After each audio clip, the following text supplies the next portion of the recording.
just on a kind of business element, obviously, it's been a while since we've seen the show. For you, what has the process been like in getting the show back here after such a sizable hiatus? And what questions have you had for Prime about their timing that you can share? Well, look, the world of television has changed dramatically. It used to be in February, they had to know what shows they were making because they had to get in front of the advertisers. And then in the fall, you had to have your show's debut because that's when all the new cars were being sold. And so you had to get on, that's when you got the car ads, right? And you needed movie season. There was all these things that gave you a schedule that you had to meet. Well, that schedule doesn't exist anymore. And the needs of these platforms are very different than what they were before. So it's not as simple as, is the show good? Do people like it? Are they watching it? Now there's all kinds of new things that have to get factored into it. Is this the right show for the platform? Is it the right amount of episodes? Is this audience already subscribing to the thing, or will a new audience come and subscribe? I mean, it's a very complicated process, and I respect that they have different hurdles that they have to go through. It may not be fun from my chair because I want to make a show every single year and and just get renewed when people say the show's good. But I understand we live in a more complex society and much more complex entertainment environment.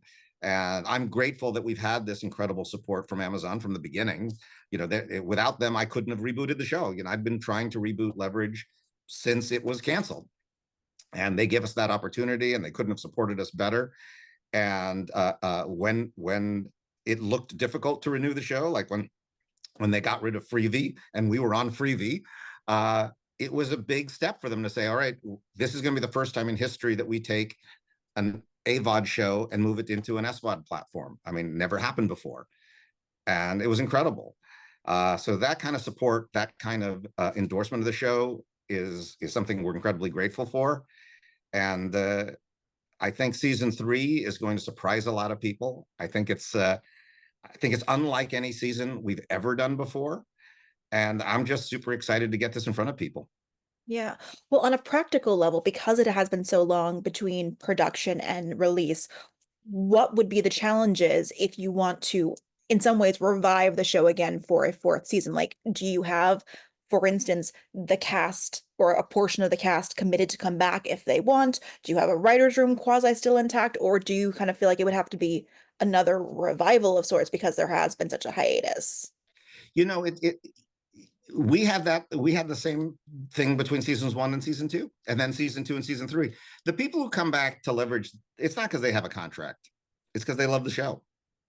John Rogers didn't need to come back and be showrunner again, but this is a part of his DNA, and he loves the show. Chris Downey loves the show. The quality level of writers that we have on this show, it's way beyond what we could actually afford.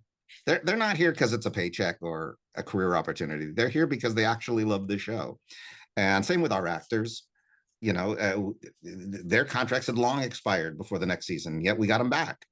So, I think that sometimes you do shows because it's a stepping stone to your next thing.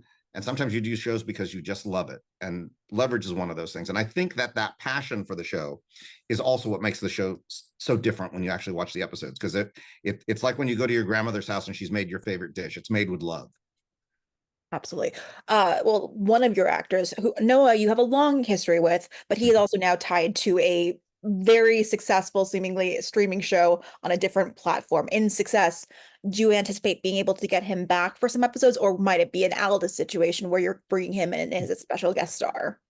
Well, it's always going to be about timing. And timing is not something I have any control over. I get to make a show when they tell me I get to make the show. So to me, that's what John Rogers always calls a 20-minute from now problem. So, right now, our problem is getting people to watch the show and get their friends to go get a subscription to Amazon Prime to watch the show.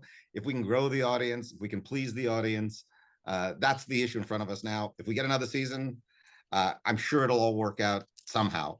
I mean, the fact that Aldous comes back while he's literally the busiest person in all of show business, that's a tribute to his love for the show. He has no time to do our show, and yet He'll call up and say, next Wednesday, I have a day off. Do you need me to come in and shoot something? I mean, who does that?